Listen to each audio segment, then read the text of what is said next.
Hai, selamat bertemu kembali di channel Pekalingsir, tempatnya berbagi tutorial dan informasi pendidikan.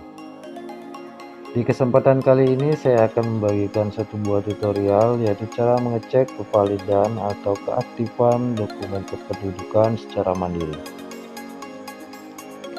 Oke, sebelum masuk ke tutorialnya, bagi rekan-rekan yang belum subscribe, silahkan klik subscribe dan nyalakan loncengnya untuk memperoleh notifikasi video-video terbaru dari channel Pekalingsir. Seperti yang kita ketahui, semenjak 1 Juli 2020, dokumen-dokumen kependudukan sudah dicetak dengan menggunakan kertas HVS berdimensi A4 dan berat 80 gram. Jadi, semua dokumen kependudukan sudah tidak dicetak dengan menggunakan belangko lagi. Itu sesuai dengan Permendagri nomor 109 tahun 2019 tentang formulir dan buku yang digunakan dalam pelayanan administrasi kependudukan. Semua dokumen kependudukan dicetak dengan HVS A4 80 gram terkecuali untuk kartu tanda penduduk dan kartu identitas anak yang masih tetap menggunakan belangko security printing.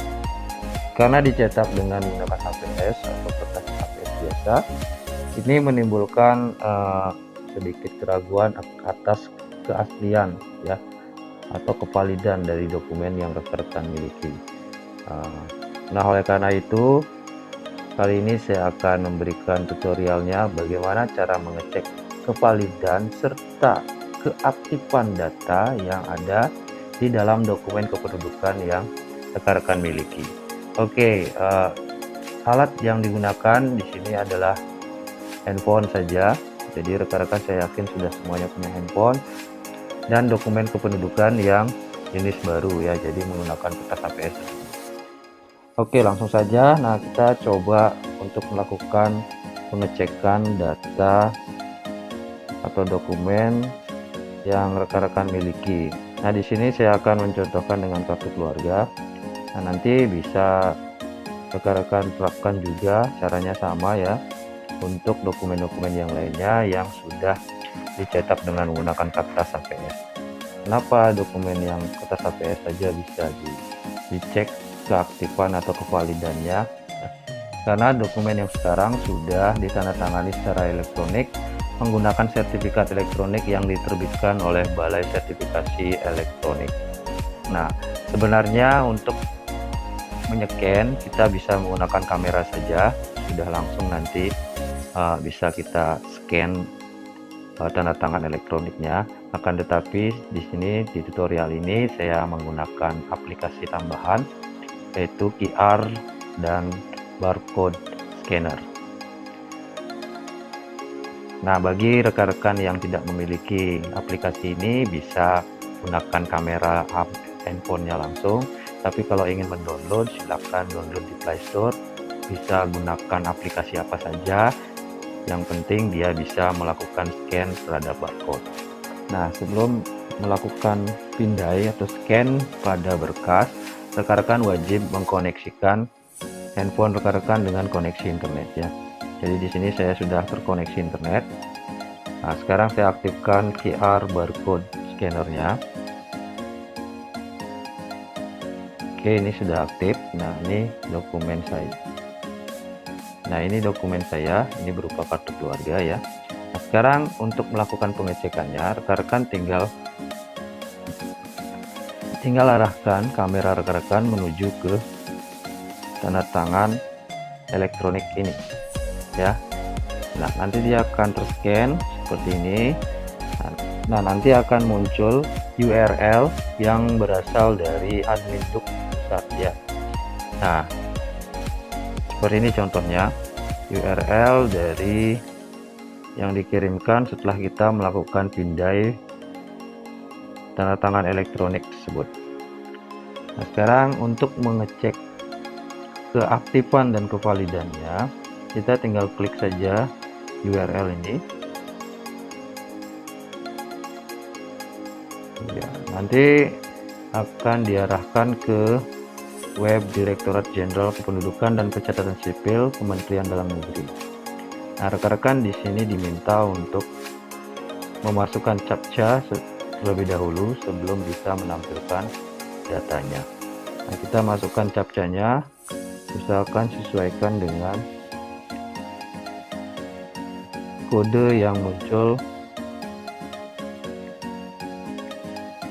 agar bisa menampilkan datanya. Oke, kalau sudah diketik ulang captcha-nya, sekarang kita klik tampilkan. Maka data kartu keluarga akan muncul. Nah, di sini status dokumennya aktif ya, ditandai dengan adanya centang hijau, dan di sini juga ada keterangannya aktif ya. Kemudian muncul informasinya, nomor kakak dan nama kepala keluarga. Nah, rekan-rekan bisa cross check atau padankan data yang muncul di sini dengan yang ada di dokumen rekan-rekan. Apabila datanya sudah sesuai dan benar, itu berarti dokumen yang rekan-rekan miliki itu valid atau asli ya, benar datanya. Nah, kemudian di sini juga dimunculkan info penanda tangan, yaitu daerah penanda tangan, lembaga, dan pejabat yang menandatangani dokumen tersebut. Pastikan juga sesuai, itu untuk mengecek kevalidan dokumen kependudukan rekan-rekan, khususnya di sini kartu keluarga. Ini untuk memastikan bahwa dokumen yang rekan-rekan punya itu sudah valid atau asli ya, dan juga berfungsi sekaligus untuk mengecek keaktifannya. Nah, begitulah cara melakukan pengecekan kevalidan atau keaslian dan keaktifan dari dokumen yang rekan-rekan miliki. Nah, apabila dokumen ini nantinya kita gandakan, itu sudah tidak perlu lagi untuk dilegalisir ya, karena datanya sudah benar dan dianggap asli, karena walaupun dicetak berapa kali pun ini tetap valid dan sah ya. Nah, mungkin itu saja tutorial kita kali ini terkait cara melakukan pengecekan kevalidan dan keaktifan data pada dokumen kependudukan yang rekan-rekan miliki. Nah, apabila video ini bermanfaat, silakan klik like, share ke rekan-rekan yang lainnya, dan jangan lupa bagi yang belum subscribe, silakan klik subscribe dan nyalakan loncengnya untuk memperoleh notifikasi video-video terbaru dari channel PK Alingsir. Oke, sampai di sini dulu. Sampai bertemu di video-video berikutnya.